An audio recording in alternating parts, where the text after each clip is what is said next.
sebagai ibu tentu belum siap. Jadi new normal ini jangan untuk anak dulu. Kayaknya masih ragu.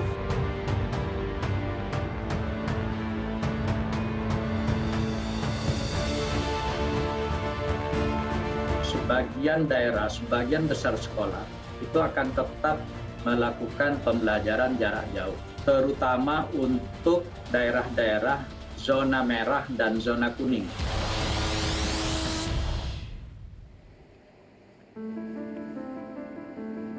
Malam ini Mata Najwa Forum diskusi berbagai hal yang masih mengganjal di hati Anda teman-teman soal masa transisi ini. Sebelum kita fokus bicara soal sekolah, banyak sekali pertanyaan soal sekolah. Saya ingin ke Pak Pandu dulu.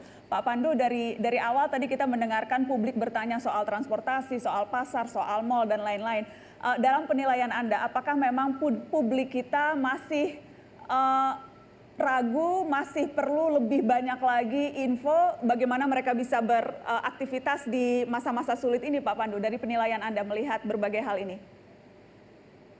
Ya, dari beberapa survei itu ternyata memang persepsi risiko masyarakat itu masih rendah. Jadi masih bervariasi dari berbagai tingkat pendidikan dan di beberapa wilayah itu menunjukkan bahwa kita harus lebih intensif mengedukasi masyarakat dan harus masif dan juga harus menggunakan bahasa-bahasa yang mudah difahami oleh masyarakat.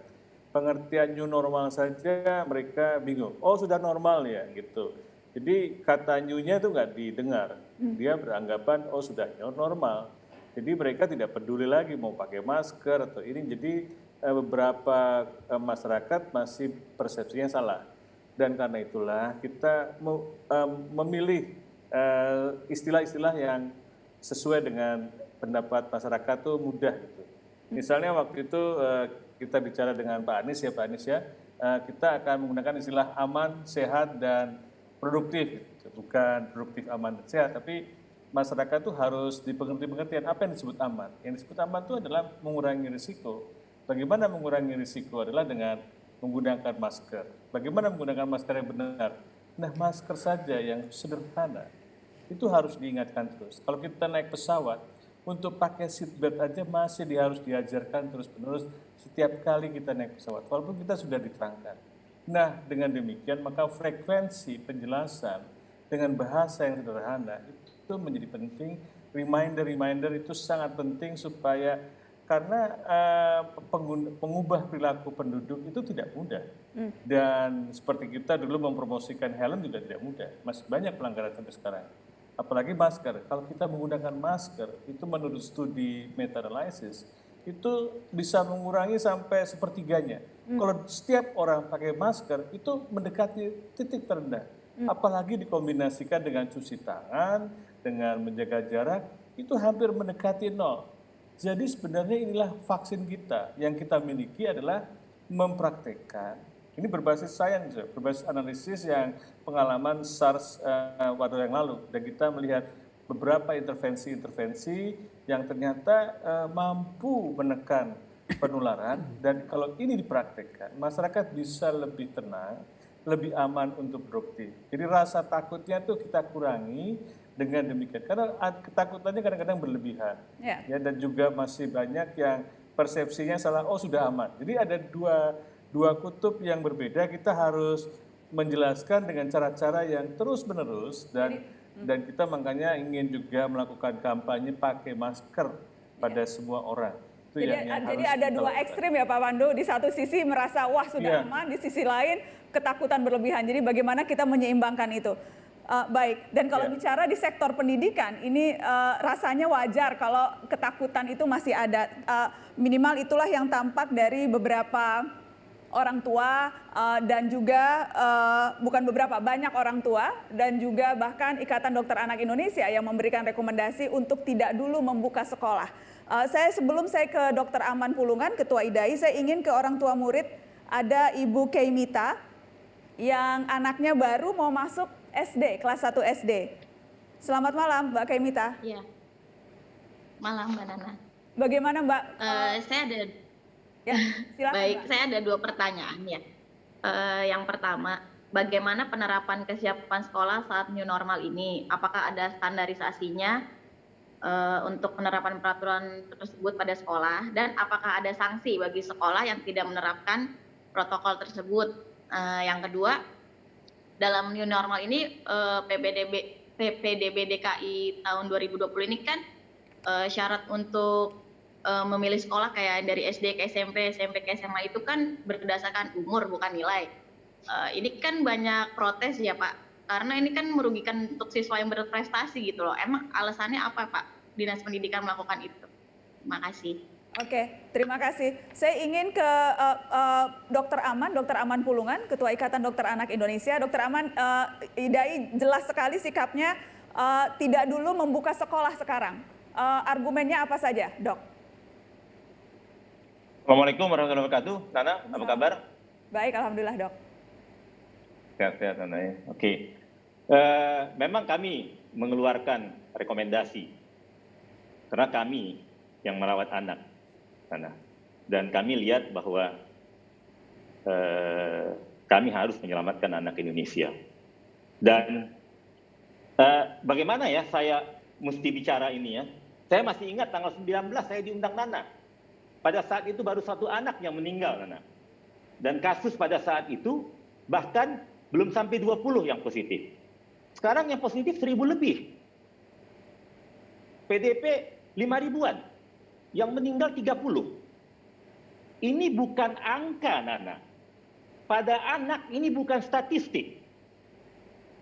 Dan hari ini dibicarakanlah semua pakar statistik. Mohon maaf Pak Gubernur, mohon maaf Prof. Biku, mohon maaf Pak Wali Kota. 1.200 itu berapa orang keluarga yang akan kehilangan ketika dia isolasi? Atau ada yang meninggal? Nah, ini semua kami yang melihat di hilir. Saya rasa Pak Wali Kota merasa bagaimana pada saat itu diisolasi. Anak saya dokter Pak Wali Kota. Hari Selasa ODP, hari Jumat pneumonia. Dan ini hancur hati kami melihat dia diisolasi. Pak Wali Kota harusnya sadar perasaan ini. Nah, saya menanyakan kalau kesiapan ini tentulah kami punya protokol-protokol yang kami siapkan. Kami sudah 2 kali diundang rapat oleh Kemenkes dan Kemendikbud. Dan ada gugus tugas pada saat itu. Pada saat itu semua alihnya diserahkan ke gugus tugas kapan ini sekolah harus dimulai. Nah kami melihat, kami lebih siap-siap. Dengan data seperti ini yang setiap waktu masih meningkat angka kematian anak, yang setiap waktu masih meningkat anak yang sakit, kami menganggap belum cukup saatnya untuk dibuka sekolah pada saat ini. Walaupun kami siap dengan semua macam protokol. Dan kami saat ini dihubungin, ada dari Pemda tertentu, ada dari wali kota tertentu, ada dari pesantren, dan besok saya rapat dengan KPAI. Hari Sabtu kami rapat dengan majelis ulama untuk pesantren-pesantren. Kami tahu ilmunya, Nana. Tentulah kami juga punya pakar-pakar yang paham mengenai statistik dan kami tahu.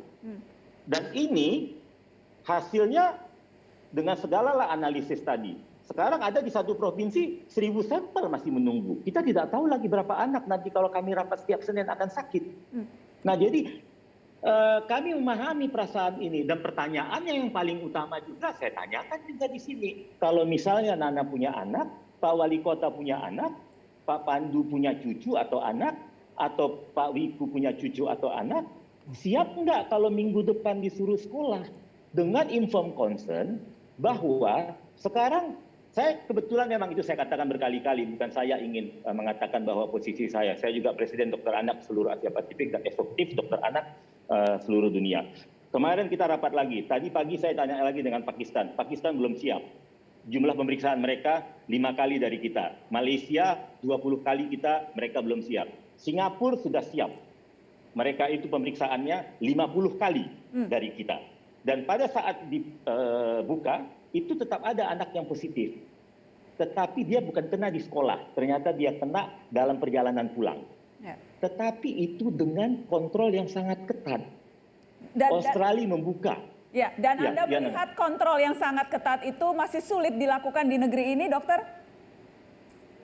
Ya, kita melihat sendiri saja kejadiannya kalau kita lihat di ini. Saya masih lihat keluar tadi. Pak Pandu masih mengatakan pakai masker saja orang tidak bisa. Jadi kita tidak bisa mengeluarkan peraturan tanpa melihat. Saya melihatnya semua dan semua melapor ke kita kan. Oke. Jadi jangan dilemparkan semua peraturan ke daerah-daerah nanti yang akan kontrol. Sekarang ini seluruh ketua IDAI ini sangat takut. Karena ada satu hal, analisis dari teman saya di Inggris mengatakan ketika dibuka sekolah, daerah itu harus siap dengan ICU anak, berapa ruang isolasi, dan berapa kekuatan dokter anak di situ. Oke, baik. Kita akan lanjutkan pembahasan soal pendidikan ini setelah pariwara. Tapi sebelumnya saya ingin tunjukkan ada pertanyaan yang mirip dengan kekhawatiran yang tadi disampaikan oleh Dr. Aman. Pertanyaan yang masuk ke saya lewat sosial media. Dari Mut Prastiwi, anak-anak sekolah kapan mulai masuk ya Mbak Nana? Aturannya nanti seperti apa ya? Apakah anak-anak dilarang bercandaan juga sama teman-temannya? Anak saya SD kelas 1 mengingat anak-anak kecil kan nggak bisa diem. Ada yang nanya, ini konkret pertanyaannya. Jadi kalaupun social distancing dijaga pas istirahat main peluk-pelukan itu anak-anak kita. Dari SAM PPD, Mbak, apakah pondok pesantren sudah boleh dibuka? Soalnya menurut saya pesantren itu lebih besar risikonya dari sekolah umum. Pesantren saya sudah mulai dibuka bulan Juli. Kita bahas itu setelah pariwara.